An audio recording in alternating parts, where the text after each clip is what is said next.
Every major conflict in The Legend of Zelda, every cursed artifact, every kingdom-ending catastrophe can be traced back to one moment. The moment mortals looked at divine power and said, "Yeah, I'll take that." Today, I'm breaking down the biggest conspiracy theories hiding in Hyrule's history, starting with the one that changes everything. The reincarnation cycle. Here's the thing about the reincarnation theory. It's not really a theory at all. Nintendo confirmed it themselves. Skyward Sword establishes the entire framework. Demise, the primordial demon king, curses Link and Zelda with his dying breath, declaring that an incarnation of his hatred will forever plague the world. That single moment binds every Link and every Zelda to an eternal cycle of reincarnation across all of Hyrule's history. The Hyrule Historia officially canonized it in 2011, mapping individual Link incarnations across 3 separate timeline branches. So every Link is a different person, different era, different life, but they all carry the same spirit of the hero, which sounds noble until you realize that if Demise's curse drives the cycle, then Link isn't choosing to be a hero. He's spiritually conscripted every single time. The real debate isn't whether reincarnation exists in this universe. It's whether Link has any free will, or if he's just a soul on an eternal leash. But if the reincarnation cycle raises uncomfortable questions, wait until you meet the one incarnation who came back from the dead, just to tell you how badly things went for him. The hero's shade. Most people remember Ocarina of Time's ending as a happy one. Zelda sends Link back to his childhood. He gets to grow up normally. Credits roll. Everybody wins, except nobody wins. Here's what actually happened. The hero of time got sent back to a timeline where he never pulled the Master Sword, never defeated Ganon, never became a legend. He lived out his entire life as some guy. No recognition, no legacy, no completion of the one thing he was literally born to do. Thousands of years later in Twilight Princess, a skeletal warrior called the Hero's Shade appears to teach the new Link ancient combat techniques. Eventually, he removes his helmet. It's the hero of time. The Hyrule Historia confirms it outright. This is the same Link from Ocarina of Time, now a tortured ghost who cannot rest because his heroic purpose was never fulfilled. Zelda's act of kindness, sending him home, was the thing that condemned him. She gave him back his childhood and took away everything that made him matter. His reward for saving all of Hyrule was being erased from the timeline where anyone remembered he did it. That's not a theory, that's canon. And it's one of the darkest things Nintendo has ever put in a game. But if a confirmed identity between 2 Links is dark, wait until you hear the theory about what Link actually is in the first place. Link is a Kokiri. Here's a fun exercise. Go back and play Ocarina of Time and pay attention to the moment the Deku Tree reveals that Link is actually a Hylian child, a human infant raised among the Kokiri. Everyone just accepts that, nobody questions it. But the actual gameplay evidence? It paints a much weirder picture. Think about it. Link has a fairy companion, which is the defining trait of every Kokiri. He wears standard Kokiri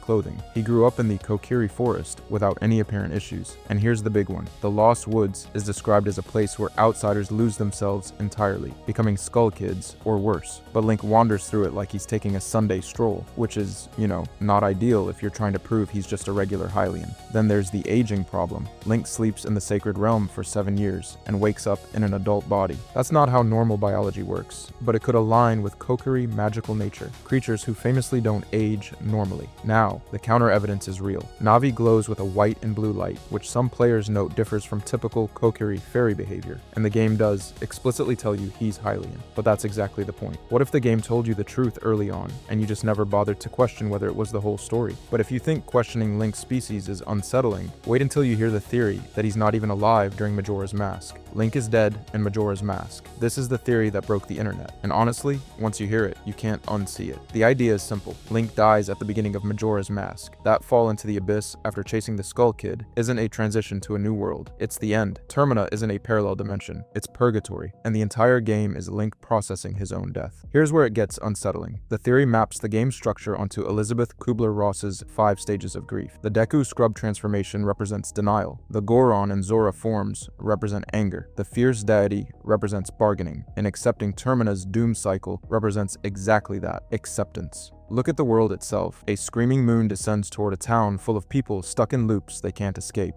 The postman can't stop delivering mail. Anju waits for a fiancé who might never come. Everyone is trapped. And the cruelest part? You can't save them all. The 3-day cycle forces you to choose. Help one person, abandon another. That's not a game mechanic, that's grief. Now, the developers have never confirmed any of this. Critics argue the theory imposes Kubler-Ross onto the game, rather than deriving it from the actual text, and they're not wrong. But the structural alignment environment is eerie enough that an entire generation of players looked at a game they thought they understood and realized it might be about something far darker than a kid in a mask. But speaking of that mask, the fierce deity transformation deserves its own conversation, because what Link becomes when he puts it on raises some deeply uncomfortable questions. The fierce deity connection. Here's something nobody really talks about with Majora's Mask. Every transformation mask in that game has a practical purpose. The Deku mask lets you skip across water and shoot bubbles. The Goron mask lets you roll through obstacles and punch boulders. The Zora mask lets you swim and play guitar. They're tools. They exist to solve problems. The Fierce Deity mask exists to destroy things. That's it. There's no traversal gimmick, no puzzle application, no environmental utility. You put it on and you become a towering, blank-eyed warrior entity that fires sword beams capable of shredding the final boss in seconds. The cheerful Kokiri kid from Ocarina of Time is gone. Whatever you're playing as now, it isn't the hero. And the theory asks a genuinely uncomfortable question. What if that's the real Link? Think about it. Across every single game in the franchise, Link accepts combat without a moment's hesitation. He never grieves a killed enemy, never flinches before a fight, never once says, "Actually, I'd rather not." His silence isn't just a design choice, it's a wall. And behind that wall could be something closer to the fierce deity than the green-hatted kid we all grew up with. The fierce deity emerges specifically as a counter to Majora itself, two extreme manifestations of violent force that cancel each other out, which means Link's latent potential matches the destructive power of the entity threatening to crash a moon into a populated city. That's not heroism. That's something else entirely. But if the fierce deity theory unsettles you, wait until you hear what some fans think Link's bloodline actually connects to. Link as the interloper. Here's something Twilight Princess never bothers to explain. When ordinary humans get exposed to Twilight corruption, they transform into invisible shadow beasts. They lose their minds, their identities, everything.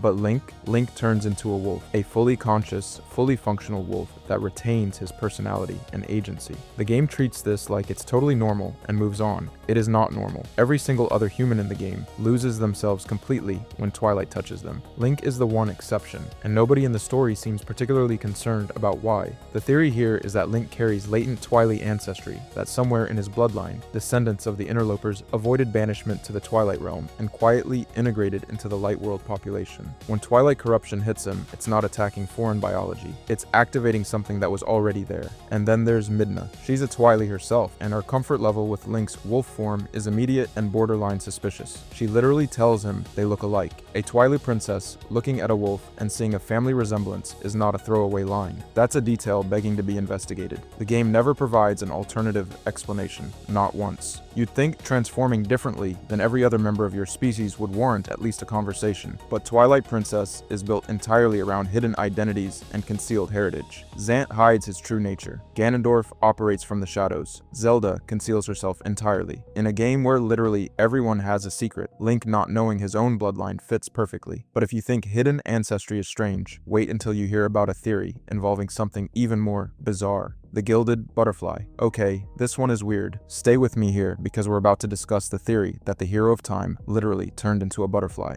In Skyward Sword's Lanayru Gorge, you encounter areas that exist in multiple temporal states simultaneously. Ancient and modern structures overlap. Time behaves like a suggestion rather than a law, and scattered throughout these regions is a mysterious creature called the Gilded Butterfly. It has zero narrative explanation, no lore entry, no NPC mentions it. It just exists, fluttering around temporal anomalies like it belongs there. The theory proposes that this butterfly is actually a spiritual transformation of the original hero of time. The hero, rather than dying conventionally, persisted across temporal states in a non-human form. The legend literally never ends, it just changes shape. And before you close the tab, hear me out on the symbolism. Gilded means gold plating applied to something ordinary, something base elevated into something transcendent. Butterflies across virtually every mythology on Earth symbolize transformation and spiritual ascension. So a gilded butterfly is, symbolically, an ordinary being elevated into a transcendent, transformed state, which is exactly what would happen if a mortal hero underwent spiritual metamorphosis. Now, does this theory have actual textual evidence? Absolutely not. Zero. It's built entirely on symbolic analysis and the fact that somebody at Nintendo named a bug something poetic. But that's kind of why it persists. It represents the idea that environmental details, even throwaway creature names, might carry weight that nobody intended. Sometimes the wildest theories aren't about being right, they're about asking better questions. But if you think a butterfly theory is a stretch, wait until we discuss the possibility that Link was never a real person at all. Link is a Triforce construct. Here's a question that should make you uncomfortable. What if Link isn't a person? Not what if he's secretly a Kokiri, or what if he's dead? What if he was never alive in the first place? What if the hero everyone loves is nothing more than a magical instrument built by divine forces and pointed at whatever problem needs solving? Because when you actually look at the evidence, it's disturbing how well this holds up. Think about Link's most iconic traits. He doesn't speak, he doesn't express personal desires, he doesn't question orders. He shows up at exactly the right place at exactly the right time to prevent catastrophe, every single time, despite having zero prior knowledge of what's happening. If he were a real person, that would require impossible luck or literal omniscience. But if he's a construct manufactured by the golden goddesses to fulfill a specific function, his perfect timing isn't miraculous, it's expected. That's what he was built to do. Skyward Sword makes this worse. Demise's curse doesn't just suggest that Link will be reborn, it predetermines it. Every incarnation of the hero is locked into existence before they're even conceived. And if your entire life, purpose, identity, and death are all decided by supernatural forces before you exist, can you really call that a life? Or is it just a program running? The counter-argument is fair. Breath of the Wild gives players enormous freedom, implying genuine autonomy. Every game presents Link as a conscious being with relationships and emotions. But here's the thing, a perfectly designed puppet wouldn't know it's a puppet. That's what would make it perfect. But if the idea of one Link being a construct bothers you, wait until you consider what happens when you split him across 3 entire timelines simultaneously. The split timeline paradox. Here's where things start to break your brain. The official Hyrule Historia lays out 3 timeline branches, created at the end of Ocarina of Time. One where Link returns to childhood, one where he stays an adult, and one where Ganon straight up kills him. 3 timelines, 3 realities, all running simultaneously. And nobody talks about what that actually means. Because if you accept the official timeline, you have to accept that multiple versions of Link exist right now, in parallel, doing completely different things in completely different worlds. The Hero of Time's consciousness either experiences both branches at once, which is insane, or it splits into separate awareness streams at the exact moment of divergence. Either option is a nightmare for anyone trying to define who Link actually is. But here's where it gets worse. Demise's curse doesn't care about timelines. It perpetuates Link incarnations across all 3 branches indefinitely. So you don't just have 3 Links, you have 3 infinite chains of Links, each spawning new heroes across thousands of years in their respective realities. The cumulative number of Link incarnations operating across all possible divergences approaches infinity. At what point does Link stop being a coherent identity and start being a category? A species? Almost. The reincarnation theory works fine when you think of it as one soul, one chain, one hero. But the timeline splits it into parallel streams that multiply exponentially. Every Link is the same Link. Every Link is a different Link. Both statements are simultaneously true, and that's not a paradox the games ever bother resolving. Which might be exactly the point, because the most unsettling theory about Link's identity has nothing to do with timelines or curses at all. The player proxy.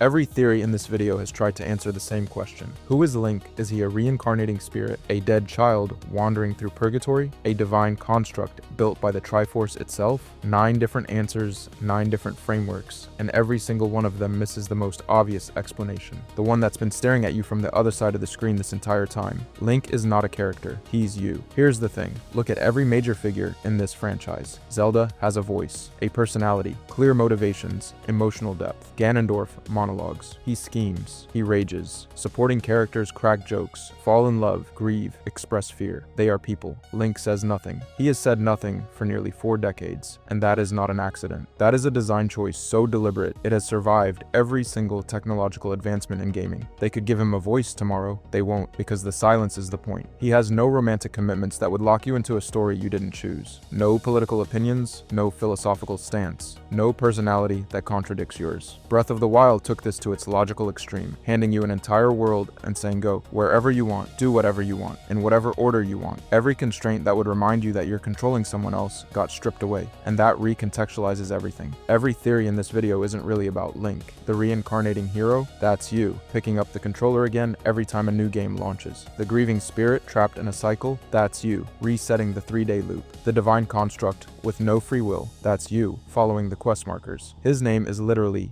Link. He's the link between you and the game world, always has been. So the next time someone asks who Link really is, the answer is simple. Look down at your hands on the controller. You found him. If you enjoyed this video and want to see more, click the video on the screen now.